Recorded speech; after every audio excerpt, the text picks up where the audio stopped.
Welcome to commerce access everyone. कैसे हैं आप लोग? आपकी प्रिपरेशन कैसी चल रही है?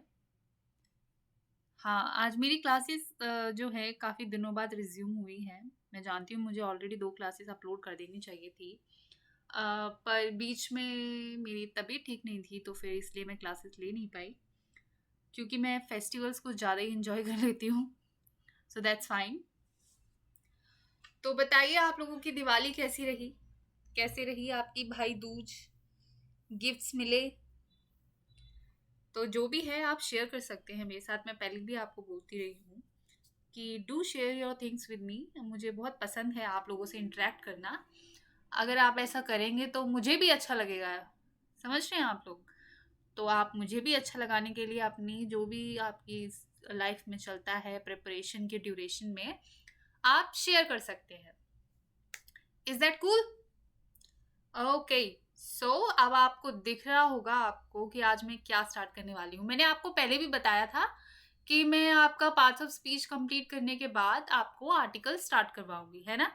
सो today we are starting with articles. ठीक है, आर्टिकल्स आज हाफ क्लास होगा और हाफ क्लास मेरा कल होगा। ठीक है, तो 2 दिन में हम आर्टिकल्स क्या कर लेंगे, कंप्लीट कर लेंगे।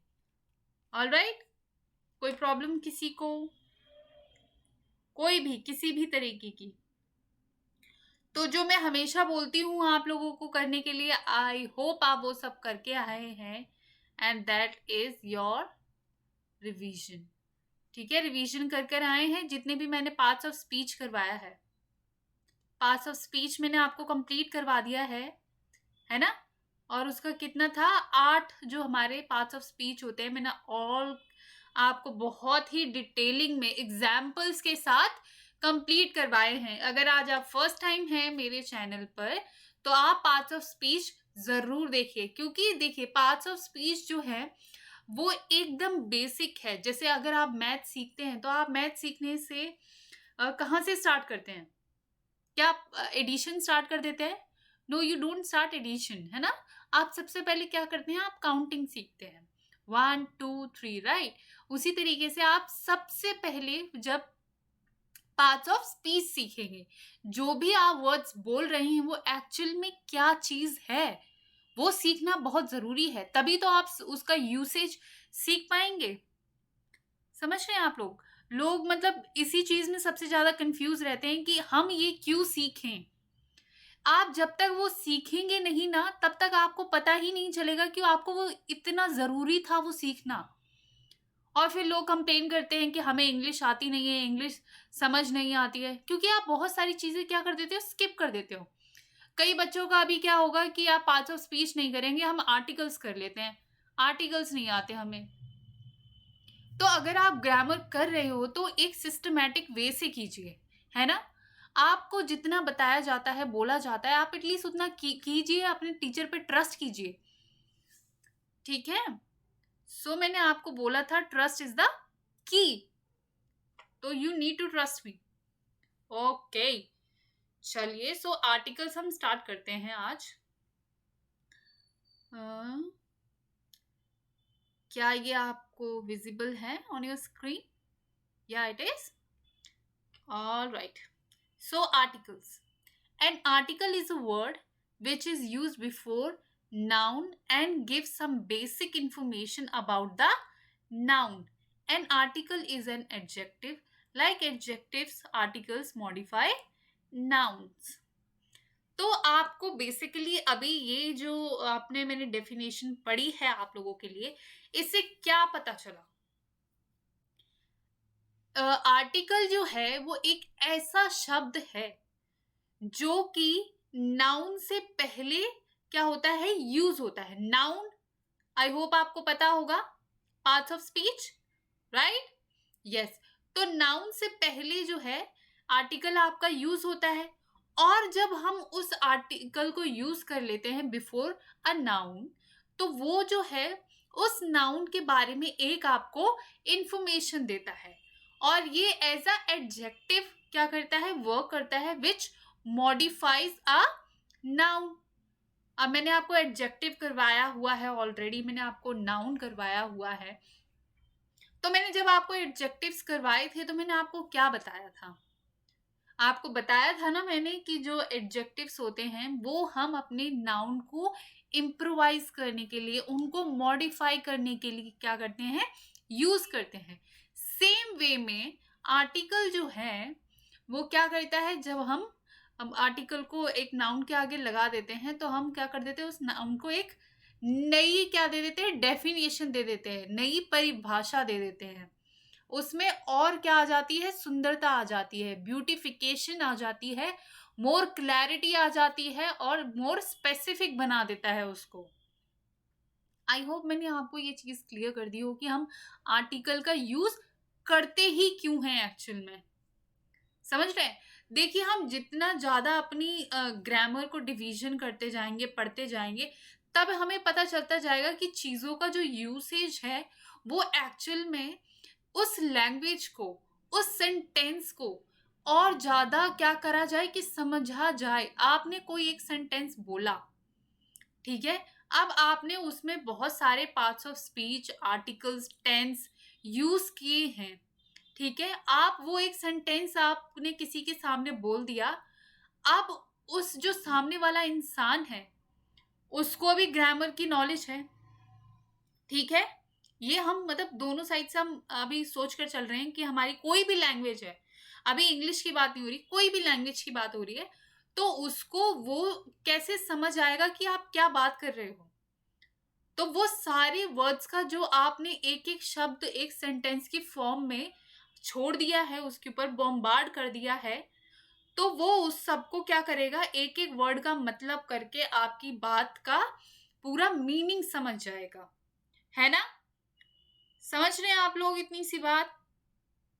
आई होप समझ गए होंगे कि आपको हर एक चीज पढ़ने की इतनी जरूरत क्या है, ठीक है। तो आपको पढ़ना है क्योंकि आपको क्लैरिटी चाहिए। Clarity is the thing. क्यों हम ये पढ़ते हैं पूरी ग्रामर, क्यों अपना पूरा सर खपा रहे हैं हम इतनी बड़ी बड़ी क्लासेस लेकर? वी नीड क्लैरिटी कि जब भी कोई एक सेंटेंस हमारे इंग्लिश के हमारे सामने रख दे तो हमें पता हो, समझ हो कि वो वर्ड जो यूज हुआ है वो क्यों हुआ है, उसकी वहां पर क्या इंपॉर्टेंस है, ठीक है। तो आर्टिकल की आपको इंपॉर्टेंस समझ आई? क्या करता है? It modifies a noun. तो आप आर्टिकल्स के आगे इस तरीके से इक्वल बना के लिख लेंगे, ठीक है। ये तो आपकी है ही है, एक बिगर पिक्चर है, लेकिन जब आप रिवाइज करेंगे तो आपके पास एक सेंटेंस हमेशा जो दिमाग में रहना चाहिए आपको आर्टिकल सुनते ही, तो वो सेंटेंस क्या होगा? Articles equals to it modifies a noun, ठीक है। चलिए, अब मैं आपको जैसे कि हमेशा की तरह बताती हूँ कि आर्टिकल्स होते क्या हैं। तो आपके आर्टिकल्स रहेंगे a, an and the last one is yours the, ठीक है। तो ये तीन आपके आर्टिकल्स होते हैं। अब मैं आपको जैसे कि मैंने बताया है, चलिए आपके आर्टिकल्स हो गए, लेकिन हमारी जिंदगी जो है सॉर्टेड हमें चाहिए, और वो सॉर्टेड कैसे मिलेगी? विद विद जल्दी बताइए, क्लासिफिकेशन। आपको यहाँ पे क्लासिफिकेशन दिख रही है, टाइप्स दिख रहे हैं आर्टिकल्स के। यस, ये आप हैं इस टाइम पे। ये जो इंसान जो दिख रहा है, दिस इज यू। इतने खुश, अभी तक मैंने जितने भी आपको करवाए एक लॉन्ग लिस्ट ऑफ टाइप्स देती थी, आज यहाँ पर सिर्फ 2 टाइप्स हैं, indefinite and definite article. So indefinite आपके हैं ए एंड एन, ठीक है, और डेफिनेट क्या है आपके? सिर्फ द। जो द है आपका वो डेफिनेट आर्टिकल है, बाकी दो आपके इनडेफिनेट हैं। Easy. So this is you, happy you, ठीक है। खुश भी हो जाना चाहिए। मैंने आपको पहले ही बोला है कि ग्रामर जो है सब कुछ बहुत मुश्किल नहीं है, बस वही है कि है, ग्रामर है और वो एक आपको पढ़नी है, सीखनी है। अगर आपने सोच लिया कि सीख लेंगे तो ऑब्वियसली आप सीख लेंगे, क्योंकि कोई बहुत बड़ी रॉकेट साइंस तो है नहीं, लैंग्वेज ही तो है। आप बोल तो रहे ही हैं, आप ऐसा तो नहीं है कि कोई आप लैंग्वेज नहीं बोल रहे हैं, आप जो लैंग्वेज बोल रहे हैं उससे रिलेट करते जाइए, क्योंकि फिर आपको क्या होगा, वो इजी पड़ेगा और आपको लॉन्ग टाइम तक क्या रहेगा, याद भी रहेगा, है ना। मैंने जो आपको ये चीज बताई हुई है कि आपको हमेशा ही अपनी मदर टंग के साथ कोई भी न्यू लैंग्वेज को रिलेट करते हुए चलना है, उसके बाद आपके लिए वो लैंग्वेज सीखना क्या हो जाता है, it becomes more easier, right. चलिए, सो आज मैं आपको करवा रही हूँ इनडेफिनिट आर्टिकल का ए। तो ए का हम कहाँ कहाँ यूज करेंगे, किस वे में, एग्जाम्पल्स में यूज करके मैं आपको दिखाऊंगी, और कि हम उनका यूसेज करते हुए अपना सेंटेंस का फॉर्मेशन कैसे करते हैं, वो सब आज आप सीख लेंगे, ठीक है। और जो 2 आर्टिकल्स बचेंगे आपका एन एंड द, वो मैं आपको कल की क्लास में करवाऊंगी, ठीक है। तो आज आपने क्या करना है, ए को पढ़ना है बहुत बढ़िया तरीके से, और सीखना है मेरे साथ कि उसका यूसेज हम एक्चुअल में करते कैसे हैं, और उसके बाद कल की क्लास में हम एन और द का सीखेंगे, राइट। चलिए, so the first one is your, if consonant is the first letter of a countable singular common noun, ठीक है। indefinite आर्टिकल ए कहाँ कहाँ यूज होता है, जब कॉन्सोनेंट आप जानते होंगे, देखिए आपकी ए बी सी डी रहती है, ठीक है, ए टू जो जेड आपके रहते हैं, आपके कुछ वोवल्स रहते हैं, ए ई आई ओ यू, ये आपके वोवल्स हैं, और इनको छोड़ के जो भी आपके जो लेटर्स बचते हैं अल्फाबेट में, वो आपके कहलाते हैं कॉन्सोनेंट्स, ठीक है। तो आपका जो भी कॉन्सोनेंट होगा उसके आगे आप क्या कर देंगे, ए यूज कर देंगे। तो ये आपने डेफिनेशन जो है, मतलब मोस्ट बेसिक जो डेफिनेशन होती है आपको छोटी क्लास में दी जाती है, वो यही दी जाती है कि आपको कोई भी कॉन्सोनेंट दिखता है, आप उसके आगे क्या यूज करेंगे, ए यूज करेंगे, आ, ठीक है। वोवल्स के आगे हम एन यूज करते हैं। ये आपको मोस्ट बेसिक क्या दिया जाता है, डेफिनेशन दी जाती है, इसीलिए मैंने सबसे पहले आपको लिखी है। और एक और चीज हम जो हमेशा दिमाग में रखेंगे कि जो इनडेफिनिट आर्टिकल ए है वो हमेशा countable and singular common noun के आगे यूज होता है, ठीक है। काउंटेबल सिंगुलर नाउन्स, अब देखिए जैसे कि आई एम अ टीचर, मैं एक टीचर हूं, आ टीचर, ठीक है। There is a book on table, एक यहां पर बुक है, a book, a teacher. So T and B ये दोनों क्या हैं, आपके कॉन्सोनेंट्स हैं, ठीक है। क्या ये चीज क्लियर हुई है आपको? देखिए जितना मैं अभी बता रही हूँ आप उतना ही पढ़िए, कॉन्सोनेंट्स की बात बताइए, कॉन्सोनेंट की बात क्लियर हुई है दिमाग में एकदम? चलिए वेरी गुड। अगर हो गई है तो आप लाइक बटन क्या कर सकते हैं, दबा सकते हैं, ताकि मुझे पता चलता रहे। Alright, next, a is use before some indefinite numbers. जो ए है हम उसका यूज कहाँ पे करते हैं, सब इनडेफिनिट नंबर्स के भी आगे करते हैं, जैसे कि अ लॉट ऑफ, हम बोलते हैं a lot of people were there, a lot of indefinite है ना, कि कितने लोग थे वो हमें नहीं पता, पर बहुत सारे थे, अ लॉट ऑफ, ठीक है। सो ये इनडेफिनिट नंबर हो गया। Next one, a half of, a half of mug, ठीक है, आधा मग के। अब मग में कितना पानी था वो पता नहीं, लेकिन उसका आधा जैसे हमने ले लिया, ठीक है, अ हाफ ऑफ। फिर नेक्स्ट है आपका a large number of people turn up, ठीक है, in a show, turn up in a show, बहुत सारे, एक बहुत बड़ी संख्या में क्या हुए, लोग टर्न अप हुए, ठीक है। तो इसी तरीके से आपको और भी कितने इस तरीके के एग्जाम्पल्स आते हैं, आप अपनी नोटबुक में नोट डाउन करके रखेंगे। ऑलराइट, मैंने आपको पहले ही बोला हुआ है कि आप अपनी तरफ से जितने एग्जाम्पल अपनी नोटबुक में ऐड करके रखते हैं वो आपके लिए बहुत बहुत बेनिफिशियल है, क्योंकि आपको वो चीज़ बहुत लॉन्ग टर्म तक क्या करने वाली है, हेल्प करने वाली है। तो मैं यहाँ तक आपको क्लियर हुई हूँ समझाने में कि हम ए को किस वे में इंडेफिनिट नंबर्स के आगे यूज करते हैं। हाँ, तो प्लीज लाइक बटन जो है जरूर प्रेस कर दीजिए। चलिए next one is your a can be use before some indefinite collection of numbers. आप देखिए जो मैंने अभी बताया, इनडेफिनिट कलेक्शन नहीं था वो, ठीक है, this is the collection of numbers. यहाँ पे हम एक कलेक्शन की बात कर रहे हैं, वो कुछ भी इनडेफिनिट है। देखिए इसमें था आपका इनडेफिनिट नंबर्स, ठीक है, पर यहाँ पर है वो कलेक्शन होना चाहिए, एक उसका ग्रुप होना चाहिए। समझ रहे हैं आप लोग? डिफरेंस समझ आइए आप लोगों को इस चीज में? क्या मैंने आपको डिफरेंस बता पाया है? समझ आइए आप लोगों को डिफरेंस? वहां पे सिर्फ इनडेफिनिट नंबर है, कुछ भी इनडेफिनिट नंबर है, लेकिन यहाँ पे इनडेफिनिट का एक क्या है, कलेक्शन है। जैसे अ स्कूल जो किसको कहते हैं, एक जो क्या बोलते हैं, किसी के ग्रुप को एक स्कूल कहते हैं, एक बंच को स्कूल, आपके बंच में कितना कुछ चीजें आ जाती हैं, उसको कलेक्शन है। अ बंच ऑफ चॉकलेट, है ना, वो एक कलेक्शन है, एक ग्रुप है, उस वे में बात कर रही हूं मैं। समझ रहे हैं आप लोग? यहाँ पे मैंने जो लिखा है ये चीज, आगे भी आपने यहाँ पे 2-3 अपनी तरफ से एग्जाम्पल्स ऐड करने हैं और मुझे कमेंट सेक्शन में जरूर बताना है।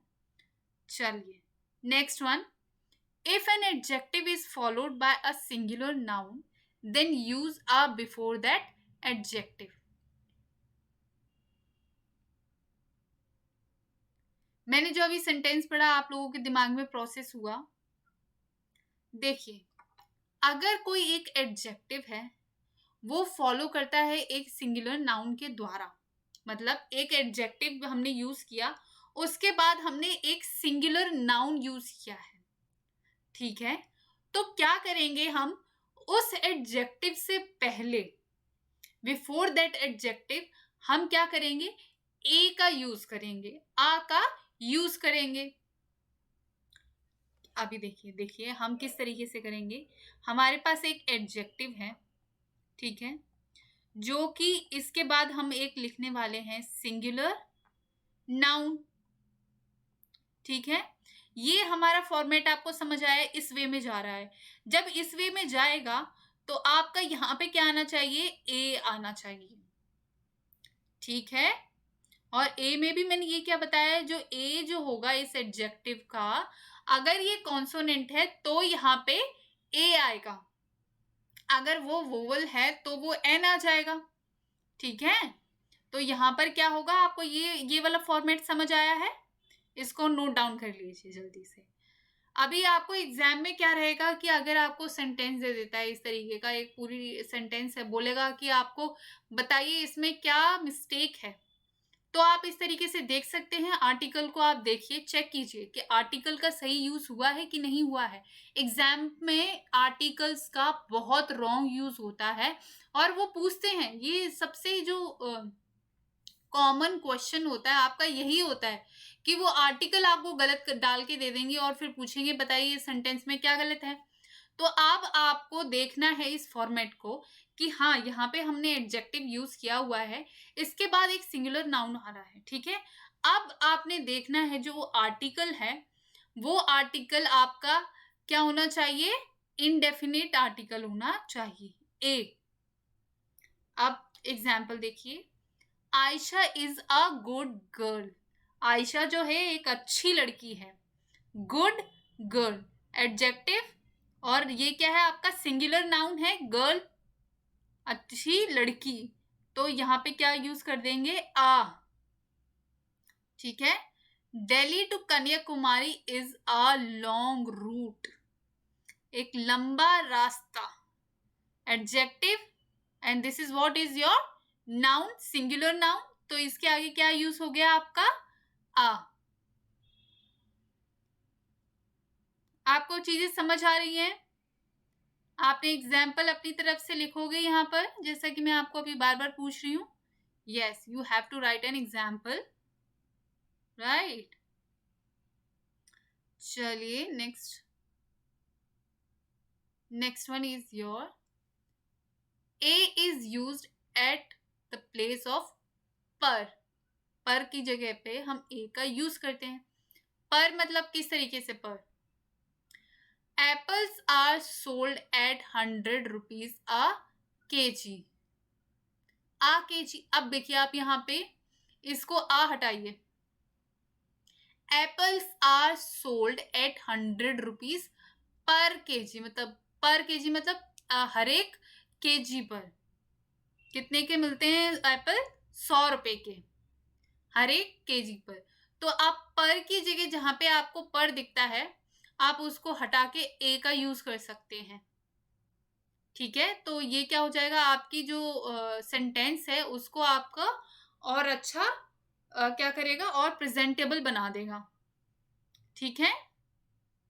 अच्छा, next one is your petrol. Petrol की स्पेलिंग ही देखो गलत लिख दी है मैंने, इतना महंगा जो हो रखा है.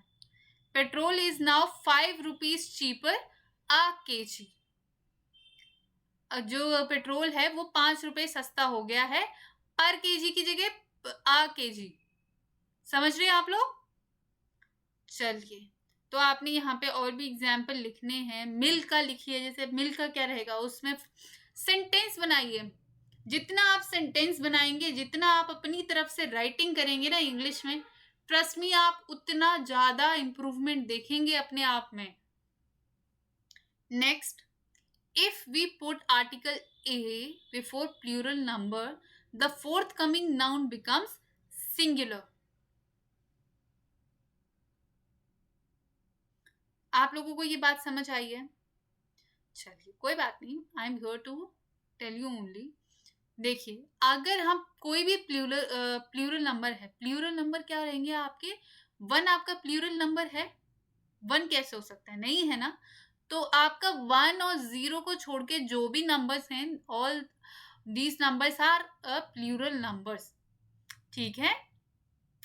तो इन नंबर्स के आगे आप जब भी आ लगा देते हैं, ठीक है, तो उसके बाद जो भी अगर आप नाउन डालते हैं वो एज अ सिंगुलर नाउन ही काउंट होगा.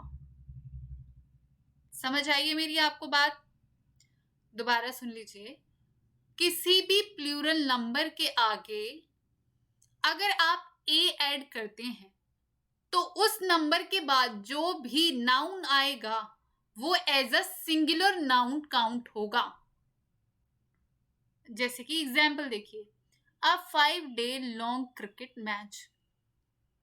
अ 5-day, 5 जो है प्लूरल नंबर है, 5 प्लूरल नंबर है, आपने उसके आगे ए लगा दिया. तो ये देखिए डे, 5 डे, यहाँ पे डेज लगाया है क्या मैंने? अब 5-day लॉन्ग क्रिकेट मैच. तो जो ये मैच है वो क्या होगा, 5 दिन चलेगा, लेकिन ये जो मैच है वो एक ही मैच के बारे में बात हो रही है. समझ आइए आप लोगों को? Next, a 15 people committee is formed. 15 लोगों की कमिटी फॉर्म की गई है. 15 लोग, 15 लगा दिया है, 15 लोग की कमिटी. समझ रहे हैं आप लोग? देख रहे हैं जो मैं आपको बता रही हूं? किस तरीके से हम प्लूरल के आगे भी आ को ऐड करते हैं, लेकिन जो हमारे नाउन की जो है वो डेफिनेशन फिर क्या हो जाती है, चेंज हो जाती है. ऑब्वियसली मैंने आपको अभी जो आर्टिकल की डेफिनेशन ही बताई थी, वो क्या बताई थी कि आर्टिकल जो है आपका काम ही क्या करता है, वो आपके नाउन को ही मॉडिफाई करता है. तो ऑब्वियसली इसको उसने मॉडिफाई तो करना ही था. अब वो किस वे में मॉडिफाई करता है वो आपने सीखना है ना. So 7th is a is used before words which sound like consonant in their first letter. अब देखिए, मैंने आपको फर्स्ट जो अभी आपको वो बताया था, उसमें मैंने क्या बोला था कि कोई भी आपको कॉन्सोनेंट दिखे, आप उसके आगे क्या लगा देंगे? डायरेक्टली ए लगा देंगे। अब सेवंथ वाला पढ़िए। A is use before words which sound like consonant in their letter, जो कि साउंड करे। अब आप हो गए हैं बड़े। मैंने जैसे कि आपको बताया, मैं आपको बिल्कुल बेसिक से करवा रही हूँ, है ना। तो मैंने जो आपको फर्स्ट बताया वो थी आपकी बेसिक। अब आप आए हैं सेवेंथ पॉइंट पे, मतलब अब आप हो गए हैं बड़े। अब आप बड़े हो गए हैं तो आपको अपने आप को क्या करना पड़ेगा? अपग्रेड करना पड़ेगा। तो जो आपको कॉन्सोनेंट दिख जाए उसके आगे आप ए नहीं लगाएंगे, उसके आगे भी लगाएंगे, लेकिन आप मोर इम्पोर्टेंटली एक अपने दिमाग में बात रखेंगे कि जो वर्ड कॉन्सोनेंट की साउंड देगा आपको, उसके आगे आप क्या ऐड करेंगे? आ ऐड करेंगे। देखिए, जैसे कि यूनिक वर्ड जो है आपको यू दिख रहा होगा। मैंने अभी बताया यू तो आपका वोवल होता है। अब लेकिन आपने इसके आगे ए लगाया हुआ है, क्योंकि आप यू बोलिए, यूनिक। वाई की आपको ध्वनि सुनाई दे रही है? यू सुनाई देती है, तो आप इसके आगे क्या लगा देंगे? ए। जैसे कि यूनिवर्सिटी, इस तरीके से भी आप लिख सकते हैं, यूनिवर्सिटी, है ना। तो इसीलिए आप क्या कर देंगे? ए लगा देंगे। अब आपको और ऐसे कौन कौन से जो हैं वर्ड्स आपको सुनाई देते हैं जो कि हैं वोवल्स, लेकिन उनके आगे आप ए लगाते हैं? आप प्लीज मुझे कमेंट सेक्शन में जरूर बताइएगा, और ये वाला तो आप जरूर ही बताइएगा, क्योंकि मैं जानना चाहती हूँ कि आपने खुद सोच के कुछ काम किया भी है या नहीं किया है।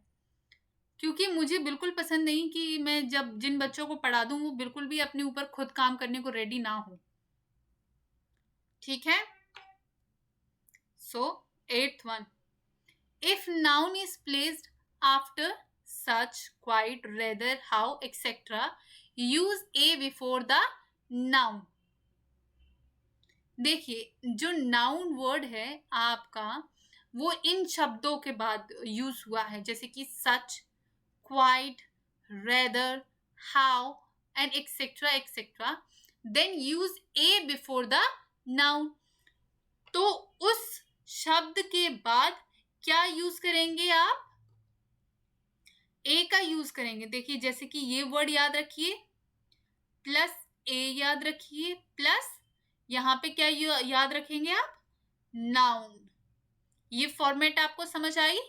दीज वर्ड, कोई भी एक शब्द इनमें से, प्लस ए प्लस नाउन। ये आप नोट डाउन करके रखेंगे अपनी नोटबुक में, कि आपको कभी भी इस तरीके के आपको शब्द दिखते हैं तो आप डायरेक्टली इन शब्दों के बाद नाउनों का नाउन, अरे देखिए, यही होता है ना कि आप हिंदी में बात करते हैं तो आपकी इंग्लिश भी जो है वो हिंदी में हो जाती है। बताइए, मैं नाउन्स को नाउनो बोल रही हूँ।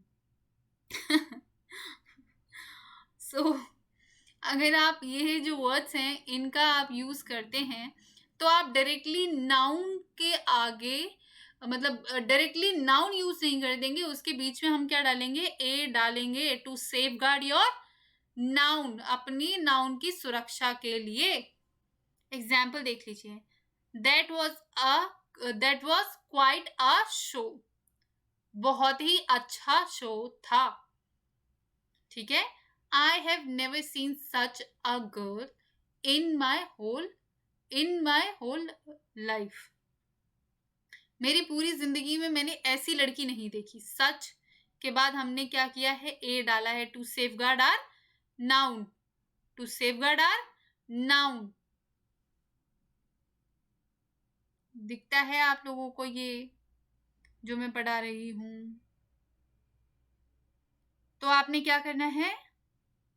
सब्सक्राइब करना है इस चैनल को। ऑफ कोर्स वो तो करना ही है वो तो आपने करना ही है, लेकिन आपने और भी काम करना है। वो काम ये है कि आपने अपनी तरफ से एग्जाम्पल भी लिख के रखने हैं, क्योंकि मुझे उससे ज़्यादा खुशी मिलेगी कि आपने अपनी नोटबुक में मैं बोल रही हूँ उसके बाद आपने क्या किया है, एग्जाम्पल्स को नोट डाउन करके रखा हुआ है.